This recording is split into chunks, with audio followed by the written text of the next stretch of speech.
Bonjour. Vous savez, j'ai des grandes passions dans la vie, comme la musique, les animés, ou encore frapper des enfants dans la rue. Il est donc normal qu'en combinant deux de ces passions, une attirance pour les openings et endings d'animés se soit formée à travers le temps. C'est après avoir fait mon top opening, qui est beaucoup trop long pour en faire une vidéo de moins de 5 heures, que j'ai réalisé à quel point on sous-estimait la valeur de ces derniers. Je suis conscient que l'importance qu'on confère à un générique est propre au ressenti de chacun, et qu'il est donc par conséquent inutile de s'attarder sur mon point de vue.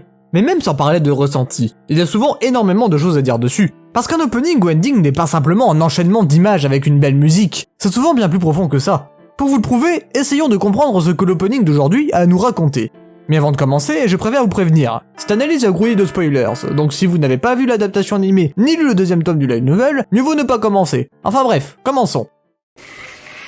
Ambivalent World, le troisième opening de Bakemonogatari centré sur le personnage de Kanbaru Suluga, exhibitionniste lesbienne au Black Salas.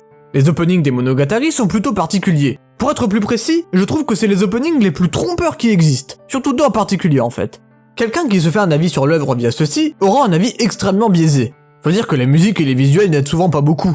Et pourtant, quand on prend la peine de se pencher dessus, pas trop quand même hein, on se rend compte qu'il y a dedans bien plus de sens que l'on pourrait le croire. Allons comprendre pourquoi tout de suite.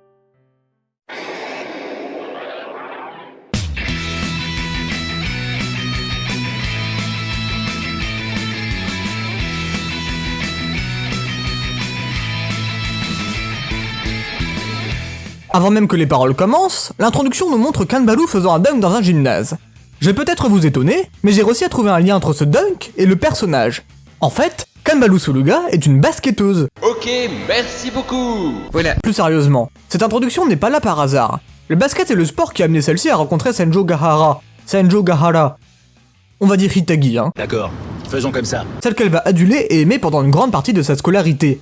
Le basket est donc la représentation de la rencontre de ces deux personnages. Dans la suite des visuels, nous pouvons voir Kanbaru seule et déprimée sur le banc de touche.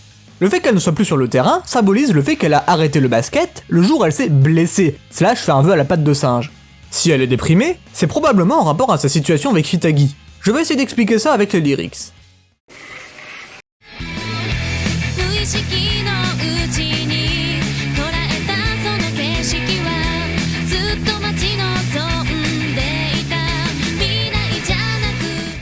Alors, que nous disent justement ces paroles?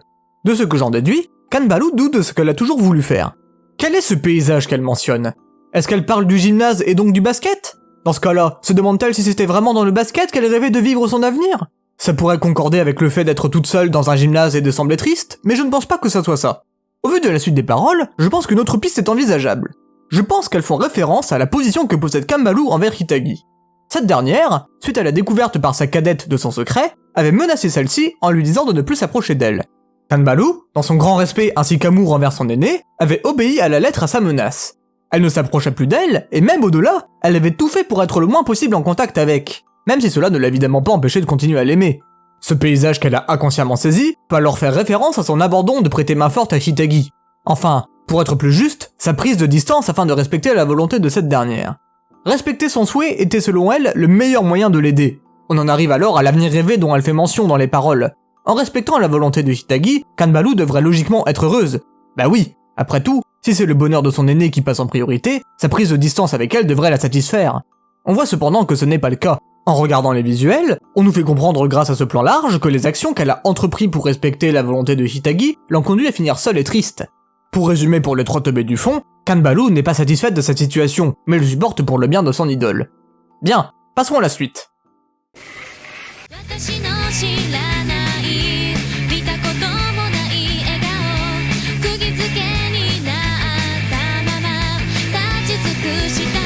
Entre les paroles et les visuels, le lien est plutôt clair. Nous voyons Hitagi sourire à Koyomi. Ce sourire que Kanbaru n'avait encore jamais vu sur celle-ci, c'est le sourire de l'amour. Cependant, ce sourire n'était pas destiné à elle, mais à Koyomi.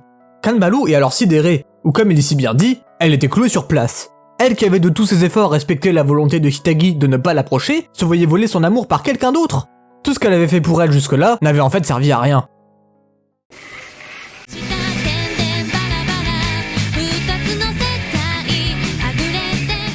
Vous n'êtes pas sans savoir que la petite spécialité du studio Shaft sur l'adaptation des Monogatari Series, c'est de mettre des textes qui restent très peu de temps à l'écran. Juste avant que la suite des lyrics commence, nous voyons marqué Valhalla Combi. Cela fait référence au duo Kanbalu-Hitagi, datant du collège. Mais t'es pas net, non? Juste après cette image, nous voyons les deux personnages s'assembler, ce qui représente les années collège, puis se séparer progressivement, ce qui représente cette fois les années lycée. Les paroles nous disent justement que leurs deux mondes se sont déconnectés, puis éloignés.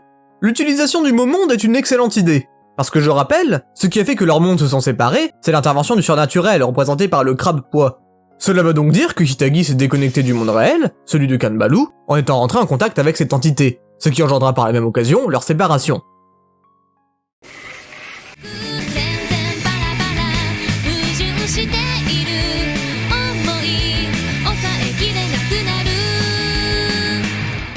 Encore une fois, nous avons un texte rapide, avec cette fois marqué Rainy Devil. Et que voyons-nous juste après? Bonjour, je suis Olivier de Carglass.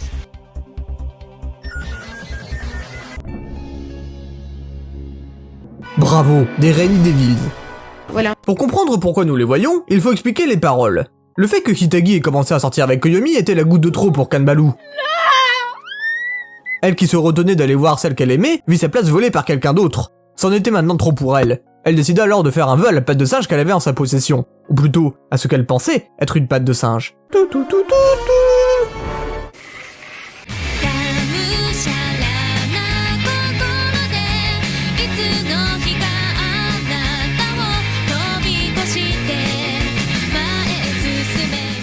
Avant que le refrain commence, il est possible de voir marqué Dead or Alive. Selon moi, le Alive, c'est le souhait de Kanbalu d'être proche de Hitagi. Quant à Dead, c'est son désir caché révélé par le Rainy Devil, tuer Koyomi pour prendre sa place. Les lyrics sont directement destinés à celui-ci. Je pense qu'il faut les lire à la façon Rainy Devil, c'est-à-dire dans son sens caché. Lui surpasser et aller de l'avant, c'est en fait le tuer et prendre sa place, tout simplement. Pour en revenir au visuel, le lys blanc que nous voyons dans ce refrain se prononce en japonais Yuri. Vous n'êtes peut-être pas sans savoir que le Yuri désigne dans la culture japonaise un genre de manga centré sur l'amour entre femmes. Le lys blanc, en plus de montrer que Kanbalu est lesbienne, désigne aussi dans le langage des fleurs l'amour pur, sincère, intense, unique et éternel. Exactement ce qu'elle éprouve envers Hitagi.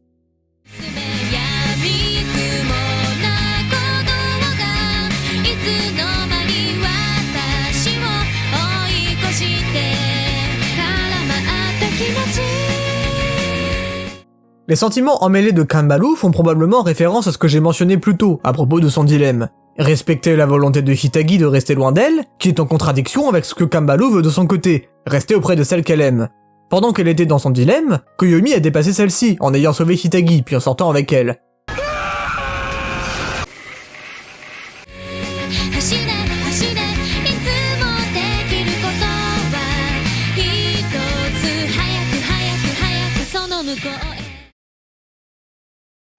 Commençons par les lyrics. Quand Kanbalu apprend que Hitagi a été sauvé et sort maintenant avec Koyomi, elle court le plus vite possible vers l'autre côté, le côté surnaturel. Je pense que c'est une façon d'expliquer pourquoi elle a fait un vœu à la patte de singe. La seule chose qu'elle puisse toujours faire qui est mentionnée est probablement en double sens. Le premier sens est tout simple. Courir, c'est ce qu'elle sait faire de mieux de par ses capacités athlétiques. C'est une manière de dire que le sport est un refuge pour Kanbalu. Mais on peut aussi le comprendre d'une autre façon. Elle ne va pas seulement courir physiquement, mais aussi psychologiquement. Le seul moyen qui lui reste afin de parvenir à ses fins, c'est de faire un vœu à la patte de singe, ce qui revient à succomber à la tentation de cette entité qui est capable d'exaucer les vœux. Pourra-t-elle, grâce à ça, changer sa situation? La réponse est dans les visuels. Kanbaru, qui veut être proche de Hitagi, va se faire rejeter par celle-ci, c'est la conclusion de l'arc de Suluga Monkey. Mais cela fait aussi référence à un moment antérieur, quand Kanbalu essaya d'aider Hitagi après qu'elle ait appris qu'elle était possédée par un crabe. C'est à ce moment que Hitagi repoussa pour la première fois Kanbalu, et en plus de ça violemment. Elle décida de couper les liens entre eux. C'est pour une de ces raisons que nous voyons Hitagi couper Kanbalu avec des ciseaux. L'emploi du ciseau fait référence au crabe qui possède la lycéenne. Ce crabe qui est la raison même pour laquelle celle-ci repoussa Kanbalu. Difficile de faire plus symbolique, non? Oui. Bon, je pense avoir fait le tour de ce que j'ai compris. Passons à la conclusion. Quand on analyse un peu l'opening, on se rend compte qu'il explique l'intégralité de l'arc qu'il présente, du début jusqu'à sa fin.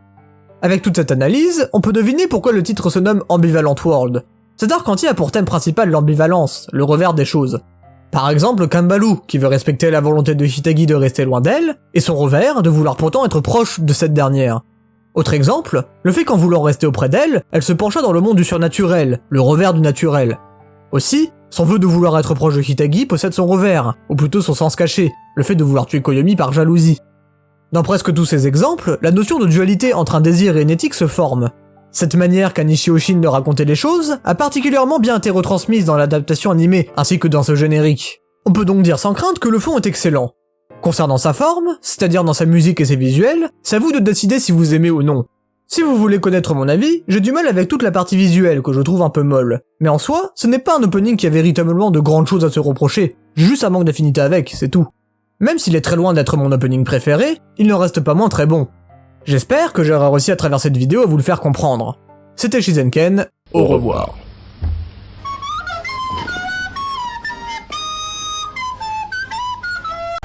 Ok.